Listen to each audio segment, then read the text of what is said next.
খালি খাও, না খালি দেখ, না খালি ফেলা দাও। বৌমা একটু তরকারি নাই মা? সব সময় তোমার তরকারি লাগে নাকি?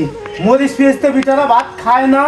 আর শুধু ভাত তো বাজান খাওয়া যাচ্ছে না, এই জন্যই বললাম। 2 টাকা কামাই করার তো মুরুদ নাই, ভালো মন্দ খাওয়ার জন্য সবসময় বসে থাকো। তাই বলে কি শুধু ভাত খাওয়া যায় বাজান? খাও, না খালি দেখ, না খালি ফেলা দাও।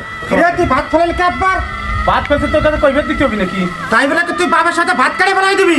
আমি তো কত বছর ধরে খাওয়াচ্ছি, তোমার যদি বেশি মায়া লাগে তুমি নিয়ে খাওয়াওগে। বাজান আমার নিয়ে তোমাকে ঝগড়াঝাটি করা লাগবে না, তোমরা ঝগড়া করো না। জমি জাতি তো ওরে লেহে দেছ, আজকে ভাত ফেলছে, কালকে বাড়িতে তোমারে নামাই দিবেন। এ তুই কিন্তু উল্টো পাল্টা কথা কবি না। ভাতের সাথে জমিদাতির সম্পর্ক কি? বাপের সালকে আমি একা, তোমাকে কোন দায়িত্ব নাই? আরে বাপুরে চুপ কর না তোরা, কি নিয়ে কি বাধাই দিলি তোরা? জমিদাতি কথা পাইকা তোমরা এখানে ছিলে তো সোটা। যাইছে গেছে তোমার ছোট বীর বহলান।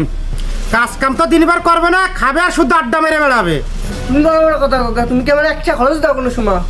শোন বাবা, তোরে আমি একটা কথা বলি, আমি তো একা মানুষ, আমার একটা সময় তোদের মতো বয়স ছিল, আমি কিন্তু তোদেরকে কত কষ্ট করে মানুষ করছি।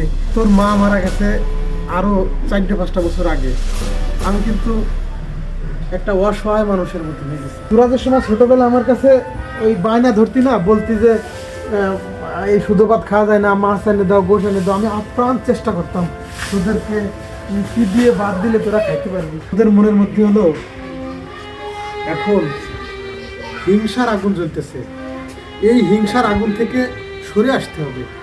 আগে তোরা 3 ভাই মিলে মিশে কাজ কর, আমি বাঁচবই কয়েকদিন। আমার মতো একজন বাবার ভাত, এটার জন্য কিন্তু আসলে তোকে বাঁধে না, কিন্তু তার বিনিময়ে আজকে যে ঘটনাটা ঘটলো, এই ঘটনা আমি তোদের কাছ থেকে আশা করি না।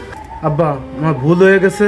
আসলে তোমার সামনের থেকে আমার ভাতের প্লেটটা সরানো উচিত হয় নাই। তুমি আমায় মাফ করে দাও, আমি এ ধরনের ভুল আর করবো না।